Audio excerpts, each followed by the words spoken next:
but I try to steer away from that. But when you're in the street every day, and you could probably understand this because before you change your life around, you can understand this. When you're in the street every day of your life and you're dealing with the riffraff from the bottom to the top and everyone in between, you're going to run into situations where sometimes you get these people, they just think who the they are, and I never once says, do you know who I am, or do you know who I can get? I took care of my own business. And when I had to take the lumps, I took the lumps myself. And when I had to do something, I did it myself. And when I was successful myself. And when I was sleeping on a park bench, I was there by myself.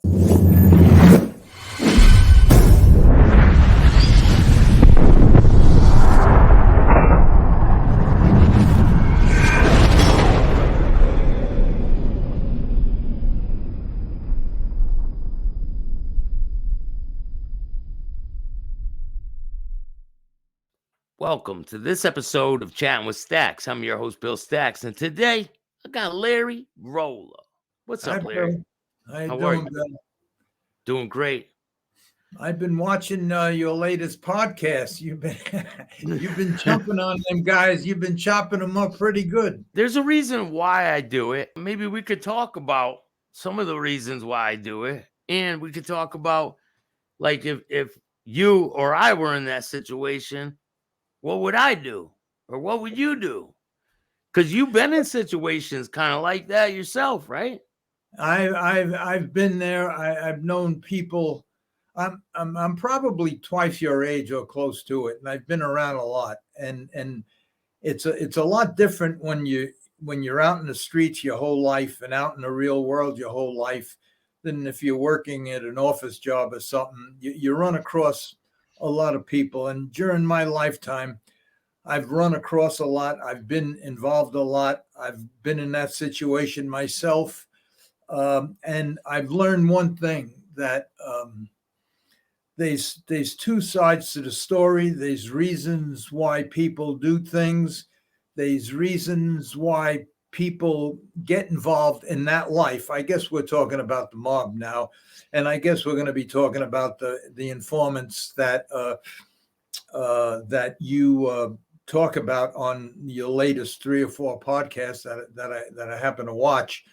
I think Joey Molino was the first one to come out and just pounce on these guys. And I look, I'm neutral. I take no sides. I've been involved with people on both sides. I've been in that situation myself, which I'll tell you about. And I have, in fact, on my podcast, I asked the audience, and I must have got 1,000 responses. And the question I asked is, should I have cooperated when I was given the chance, or lose tens of millions of dollars and my reputation? And 95% of the people that responded, and they were a lot, said I should have given these guys up. Were you shocked by that response? Yeah, I was. You know why I was shocked? Let me go back. I don't want to take over your show. I go ahead. Answer some of your questions, but when I was 16 years old, naturally 13, 14, 15, you're on the corner in the typical Italian neighborhood, and you just gravitate. It happens slowly. You just gravitate into wanting all the great shiny things that are on the corner, and who has them but all the mob guys. And you just get into that situation, and you kind of grow up into that situation, and it almost becomes a way of life. You can't wait to run to the corner when you get out of school, and all the fancy girls and the nice cars and the diamond rings and all the money flashing around and the crap games, and you kind of fall into it. I kind of fell out of it, and at a very young age, only because with that life that we're talking about, the mob life, you gotta follow the leader. You gotta take orders. You gotta, and I just, I knew I was different from a very, very young age, and I could never just follow the leader. In fact, I think I mentioned this once before. Even when I didn't want to join a baseball team, because if everybody on a baseball team wasn't as good as I was, I didn't want to be responsible. I didn't want anybody else on the team responsible for losing the game if you were a bad player. I had to do everything myself, and there was no one. So that's how I grew up. I was just different, and that's why I never got into that life. But when I was 16 years old, I got in a lot of trouble. I was always in trouble all the time. They threw me out of school and reform school, the whole bit. Every bad thing a kid could do, I did. Now, I got in a lot of trouble one time, and my mother ran all the dress factories for Tommy Lucchese. I'll go through this real quick. Tommy Lucchese was, I'm sure you know who he is. He was one of the founding members of Casa Nostra and of the five families, which still one of the families still carries his name. So when I got in trouble, my mother took me from out on bail, and she brought me up to his office. And what he said to me, he said, your mother is a good woman, and she's my good friend. And he gave me a little tongue lashing. And then he says to me, he says, what got you in this jackpot now? And I says, well, they wanted me to give up the guy I was with, and I wouldn't, and that's why I have a cracked skull, a broken nose, a black eye, 4 broken ribs, a broken ankle. And he said to me, Yeah, they beat you, right? The cops did. yeah, they gave me some good beat because they asked me to give up the kid that was with me, and I wouldn't do it. And aside from him telling me that I should stop my nickel and dime bullshit because I'm breaking my mother's heart, he responded when I told him that I wouldn't give up the kid. He responded with, "You did the right thing, kid. I'll fix everything for you." So from the time I was 16 years old, from probably one of the most powerful mafia bosses back at that time, Tommy Lucchese, whom my mother ran all his dress factories, told me I did the right thing. Now, through the years, because of the business that I wind up getting into, and because of the people I wind up getting involved with, I've gotten to learn both sides of the story. Now, I'll tell you that Lucchese, from the time I was 16, he put it into my head, I did the right thing. I didn't rat on nobody. Okay, that's the code of that group of people, the mob, Cosa Nostra. That's their code. In 1984, I was given a second chance in 78. By 1984, I regained everything that I lost in the world and everything that I worked for in the business that I love, which was horse racing. I got it all back through the help of a very, very influential, wealthy guy who brought all his friends aboard and spent millions and millions of dollars and connections to get me right back on the right track. And for 5 years, I was 100% legit, 1,000,000,000% legit. Were other people fixing races and things while you were legit? That's part. When you talk about fixing races, look, I didn't invent it. That's been going on for 150 years. As well as everything, from boxing matches to everything. Even dog shows, you figure dog show, it's all political. It's a lot of this stuff is like it's prearranged. Yeah. So you don't have to get into that. I could talk for hours about that, but let me just finish what I was about to say about cooperators. Now, what's in my head and is what Lucchese told me. Now, in 1984, I was put in a position where I was at a racetrack, innocent, with my mother. And like I said, from 78 to 84, I was 100% legit. And there was 7 people, wealthy people, that helped me, spent millions of dollars and helped me get to where I was. I had close to 100 horses in training. I had homes in a lot of different states. I had a lot of money in the bank. I was doing very, very well. I was at the track one day with my mother because when my father died, I tried to get to Monticello every Sunday to take my mother to lunch. And I was there one Sunday, and a kid come over to me that used to work for me. He was now a driver trainer in Monticello. And he said to me, he says, "You're going to be around for the last race?" And I says, "I don't know, maybe." I says, "Why?" He says, "Here." He gave me a piece of paper with 4 numbers on it. He says, "Bet these numbers in the last race, superfecta." That was the first 4 finishes. So obviously what he did was he fixed the race. They got 4 guys out. They left 4 in. They boxed the other 4, and they win the superfecta. So I said, "Okay." I said, "Thank you." And that was that. He left. Now, my mother, completely innocent, even though I was in the horse racing business, she never been to the track in her life except when I took her for lunch. Yeah. And she knew nothing about it. So the last race comes, and I say, "Come on, Ma, let's go. I want to beat the traffic out of here." And she says to me very innocently, she says, "Aren't you going to bet what that boy told you to bet?"